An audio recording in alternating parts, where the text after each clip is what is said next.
Okay. We got TT5. We're gonna do today. So I finally watched the dang Even Stevens gimmick that I said I was gonna do. I actually did a lot yesterday. We have to talk about today. I did a lot. I watched the Even Stevens movie in the final episode, so we're gonna talk about that. It was kind of ridiculous, so we'll get to it. I also I listened to this morning. I was doing the dishes, and I listened to "Veneer" by Jose Gonzalez, which is fantastic. I had heard the song "Crosses" before because it was on what is it? I can't even think of what it's called. I almost said "Last of Us." That ain't it. What the heck is that game called? It's been so long, bro. I haven't played it in forever. I can't even think of what it's called. That's ridiculous. It's like a Telltale game, but it's not. And it's got like two girls in it, and one of them's got like blue hair and a beanie on the whole time, and you can like see the future or something. I can't even think of what it's called. That's crazy. You know what I'm talking about. But yeah, I'm gonna have to look it up. Life is Strange, duh. I cannot think of it. Anyway, but I remember hearing it in Life is Strange a long time ago. And I thought it was sweet. And I've been like, I don't know what it is about like those types of songs. There's that, and there's also there's like the stuff in the Telltale Walking Dead games, right? And like they just sound so cool. I remember In the Waters, that's called. There's that one that I've always loved since I was a kid. I remember in the fourth season, like when you beat the game, and you're playing as Clementine, and it plays like the song from the second season, like one of the credit songs, bro. That just got me so hard, bro. I started crying so bad. I'm a crier. I can't help it. Right? I'm not ashamed to admit that. But that junk got me. It was so sweet. Those games are so good, man. I remember I tried to play with my mom, but we only got past the first one because the choices, I was like letting her choose to do stuff. And first of all, she doesn't shoot Lee. And I was like, what are we doing? Right? She hated Ben. She hated Kenny. It was like, I hated it. I was like, and she didn't even like Lee that much. I was like, what do you mean you don't like Lee? And then when you get to the second season, Alvin gets shot. I didn't even know that could happen. So I was like, yeah, I don't want to do this anymore. We didn't even finish the second season. But anyway, that sucked. I was very upset. But we never even finished that jump because the choices she was making, it was genuinely hurting me because I've been playing this game since I was a kid. I was way too young to be playing those, but I was playing. Like I played the first season, I was a little kid, and the second season, and then when I got older, I went back and did the third and fourth one. Like way after they'd come out. The third one just wasn't for me. I'll be honest. I didn't like that one that much. I don't know why. I guess it was just because like Clementine wasn't in it a lot, and she's like the only reason I even care about this game franchise at this point, because of Clementine. That's the whole reason I'm playing these games, and because everybody else, spoiler alert, everybody else is dead, so it's like I don't really care about any of these other characters except for Clementine. So when you get to season 3 and you don't even play as her, and then when she's in it, it's like, and you can make choices to help the main dude, whoever his name is, I can't even think of it. Or you can make choices to help Clementine. I'm going to pick Clementine every single time. You know what I'm saying? So it was just like, I don't know. It just didn't work for me. It wasn't my favorite. The fourth season was probably my favorite one, though, with Alvin. Alvin Jr., AJ, and Clementine. It was so dang good. Because, Clementine was, like, taking the Lee role, and then AJ was taking the Clementine role. And that one is just 10 out of 10, bro. That one definitely got me the most emotional of any of them as well. The music in that one, man. It was just so nostalgic and really good. So, and the gameplay was way better. Anyway, I'm getting off on a tangent. What was the whole purpose of this? Oh, yeah, Jose Gonzalez, Veneer. I had heard Crosses before in, I just said the name of it. You heard me say it, whatever it is. And I really liked that song when I heard it. And I was like, I was like, I'm going to do the dishes today. I just want to figure out a song to listen to. And that album popped up in my mind. And I was like, why not? because I've had that song saved for a long time, but I haven't ever listened to the album. And I was like, I'll listen to it, and I did the whole thing. It was only 30 minutes, and it was really good. I enjoyed every song on there, so that's a solid one. That one's really really good. The very last song on the album had like a trumpet in it. None of the other ones did. It was just guitar and like a drum, and really not even a drum. It was mostly just guitar and him singing. But the last one had a trumpet in it, and it really reminded me of American football, because they do a lot of that type of stuff where it's like trumpet, guitar, singer. They have a bunch of different instruments, but like the trumpet part really reminded me of them because they use a trumpet in that album. So the first one, I haven't listened anymore with the first one, but that's also a good one. American football, that's a good one. Very similar. There's also a dude. His name is Josh Garrels. He's like a Christian artist, like music guy that I've been listening to for a long time, and he really reminded me of this guy. I was like, this sounds just like him, except the lyrics are different, obviously. But I found out that their first, Josh Garrels' first album came out in the same year. They both came out in 2006. So I was like, I wonder which one came out first. They both came out in the same year. So yeah, but they are very similar to me.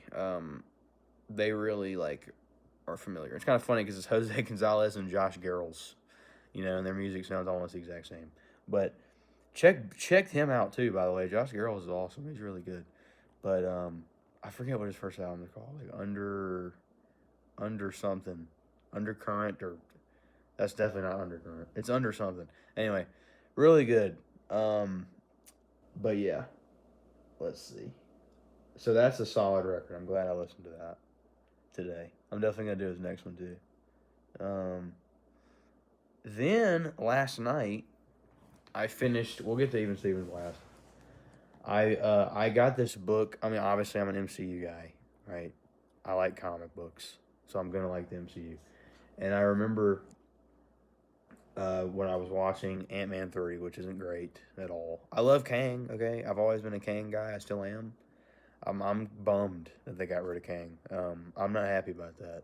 Like, I get why they did it, and yes, I know Doomsday is gonna be a better movie, but it's like I wanted to see Kang, dude. You know what I'm saying? Because I loved him. I loved him as Kang. I loved him as Timely in Loki season 2, and like, you know, I just really liked him a lot, and it kind of bummed me out what happened to him. But anyway, Ant-Man 3 was terrible though. Awful, awful, awful, awful movie, and I remember when I was watching it, I watched it recently. It wasn't like when it came out. He has like, Scott has like the book in the movie, and Watch Out for the Little Guy. And I was like, huh. And I remember finding that, and like they actually made it, and I was like, I'll get it. So I got it on Kindle a while ago, and for a while I was on like a book kick. I was listening to the Batman '89 audiobook. I think it was like Resurrection, I think is what it was called. And I listened to that. It was when Skate came out. Because I remember I'm a big, like, Skate 3 is my childhood, bro. It is my childhood. And I remember when Skate came out, I was very excited. I didn't love it. I only played it for like about a month. I haven't touched it since. But I played it a lot when it first came out. And I spent a lot of the time playing it, listening to that audiobook, because it was a pretty long one. And I enjoyed it thoroughly. I thought it was pretty good. It has a lot of, like, it's especially when you walk, because Batman '89, I'll get into this one day, but Batman '89 changed my life. Like, it made me a DC fan. It made me a comic book fan. It made me a Batman fan. It made me, probably a movie fan. I don't even like movies that much, to be honest, but like a comic book movie fan, it's like, it's big for me. I love that movie. I love Keaton as my favorite Batman, and the Danny Elfman score. I love Tim Burton, the way he saw Gotham City. It's my favorite Gotham City, etc., etc. I love Jack Nicholson as Joker. Like, but it added a lot to that story. First of all, it has Clayface in it, which is really cool. And it has Hugo Strange in it. That's kind of a spoiler, but not really. And he's in the movie for like 1 second. Like in Ace Chemicals, or is it Access Chemicals? I think it's Access Chemicals in the movie. And he's like making all the Smilex stuff. That's Hugo Strange, dude. It's crazy. Like, anyway, but it adds a lot to the movie, and I was like, that's really cool. Max Schreck is in it from Batman Returns. Um, Vicky's in it, etc. etc. Anyway, but it was good, and I don't even remember when I was talking about this, but anyway, what was I talking about, bro? Oh, the Scott Lang book. Yeah, I get off again. That's just how my brain works. Okay, I yap about stuff, but the Ant-Man book uh, was okay. You know, I'm not gonna sit here and be like, oh, it was the greatest thing ever. It's kind of just a recap of Endgame, which is like, how many times have you heard that as an MCU fan? A recap of Endgame, 15,000 times, probably. But that was fine. It had a lot of stuff with him and Cassie, whatever. I'm not saying it was bad. It just wasn't like, and I wasn't expecting much, and it wasn't that long. But I just finished it yesterday. I'm trying to grab my glasses on. But I just finished it yesterday. I had read like most of it. Sorry, I had read like most of it before then, but I hadn't actually finished the whole thing um, until like now. You know what I'm saying? Like I had read most of it, and I had like literally not even like 3 chapters left. I didn't even realize I had that little left, and I finished it like yesterday, last night. I was actually listening to the Dark Phoenix soundtrack by Hans Zimmer.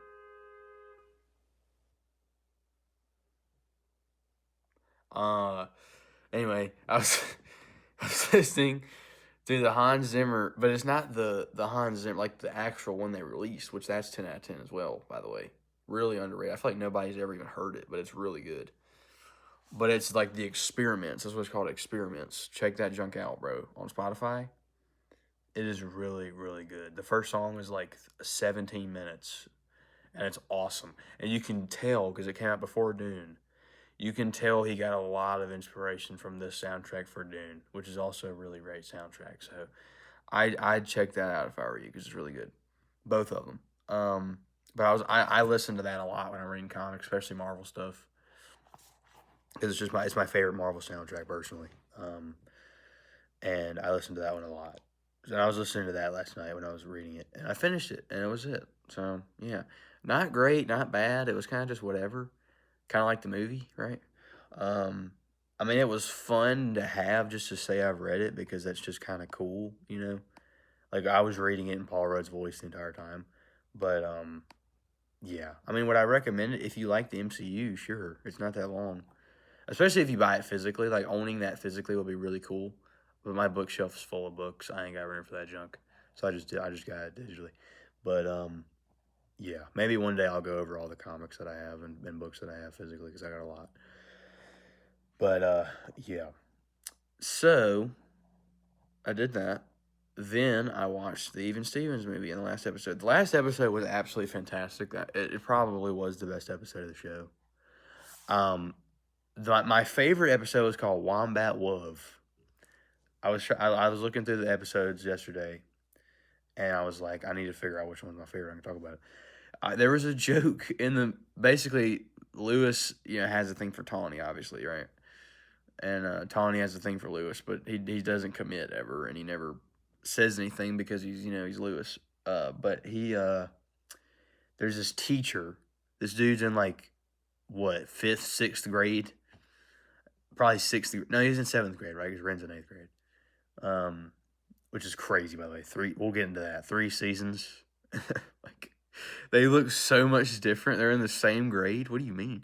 Anyway, I can see why they never made a 4th season, by the way. Like, I completely understand. Because especially when you get to the movie and it's like, Ren is not in that dang 8th grade, bro. I don't care. Like, there's no way, dude. There's no way. Even Lewis, I don't think, would be in the 8th grade at this point.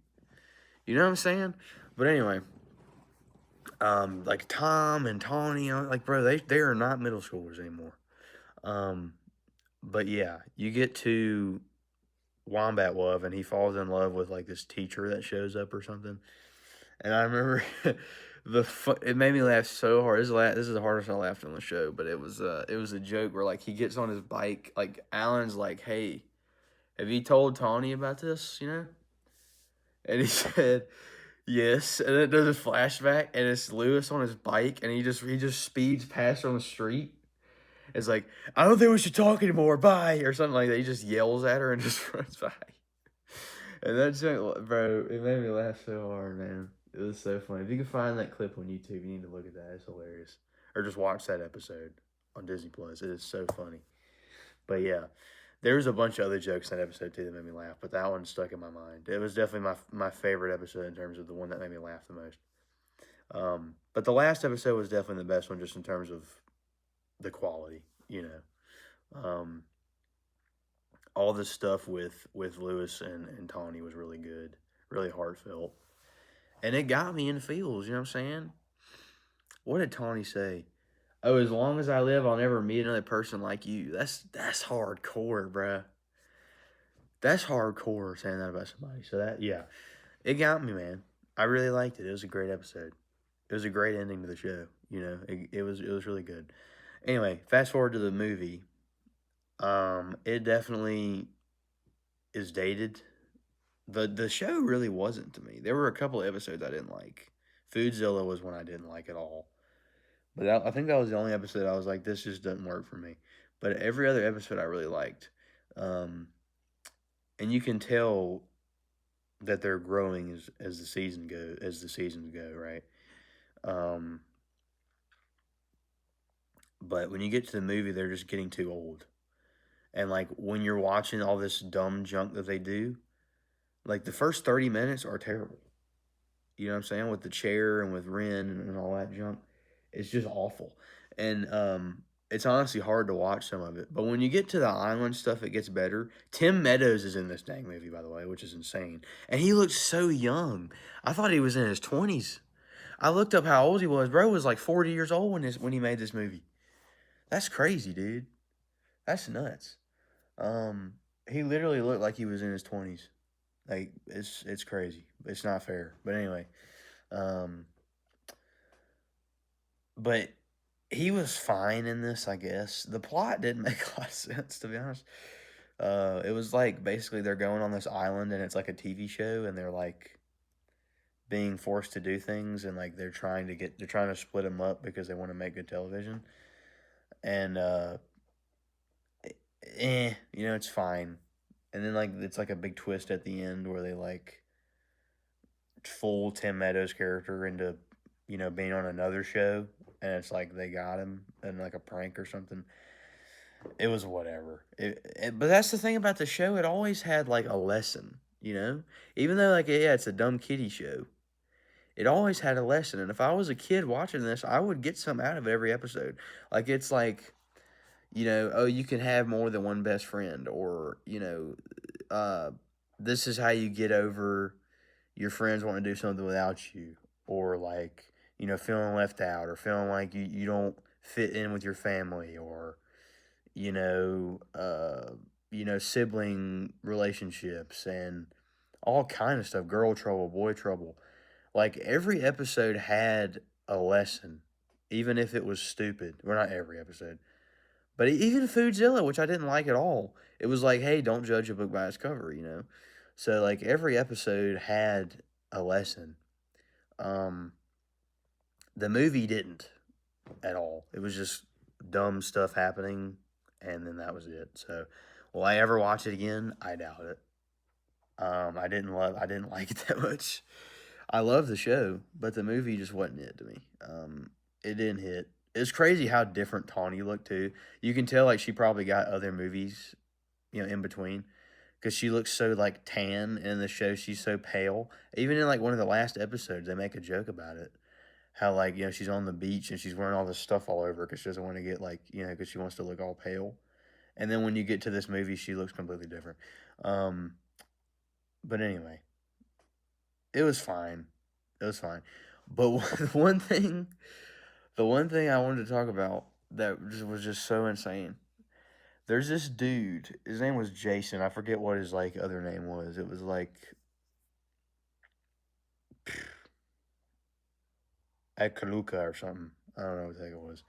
But uh, they are trying to get them like involved because her friend, her I almost said husband, her boyfriend Gil breaks up with her or whatever, and or actually I guess she does technically, but whatever.